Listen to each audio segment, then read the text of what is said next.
Today, we're really getting into how we build our lives. We're looking at a stack of insights on everything from the big picture, like where you live, down to the really small stuff. Exactly. It's all about the architecture of a happy life, I think. And so much of that is just a series of trade-offs. You choose one thing, you have to give up another. And we're covering some big ones today: city versus village, getting a pet, and even something as heavy as recovering from a serious betrayal. Yeah.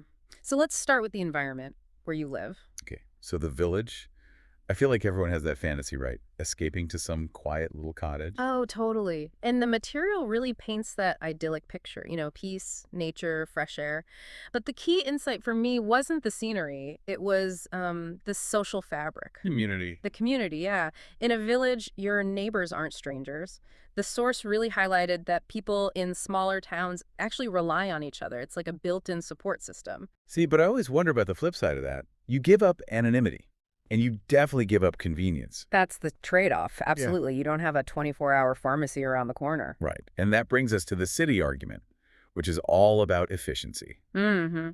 Better jobs, top-tier schools, endless things to do.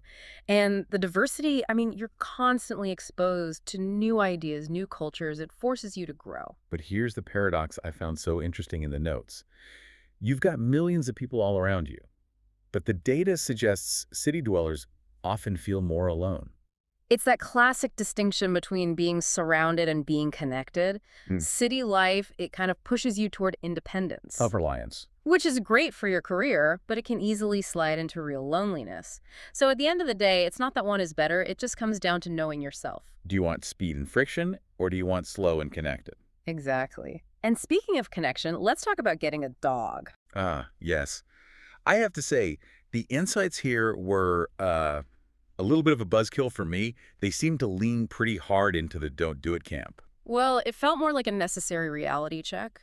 The source makes a great point about the idea of a dog versus the lifestyle of a dog. Yeah, it's not just the cute pictures. It's allergies. It's the mess. It's like actual damage to your house. And your schedule. You Yeah. can't just decide to go away for the weekend anymore. Your spontaneity just poof, it's gone. Right. But if you can manage all that, the payoff is huge. The companionship, the stress reduction, those are all measurable benefits. And it's basically a mandatory fitness plan. You have to get off the couch and walk them. So the verdict is don't get a dog as a hobby. Get one if you're ready for a complete lifestyle overhaul. Okay, so Hmm. moving from the unconditional love of a pet to pretty much the opposite end of that spectrum. A much heavier scenario, yeah. Yeah. Navigating a breakup after someone's been unfaithful. This part of the source was tough. It really zeroed in on that specific feeling of being lost. Not just sad, but, completely disoriented. It's a shattered reality. You thought you knew your life, you thought you knew this person, and suddenly you don't. And the advice was so interesting because it didn't focus on fixing the relationship at all. It was all about reclaiming the self. Which sounds a bit abstract, I know, but the steps were really practical. Super practical. Lean on your friends, dives back into a hobby you dropped.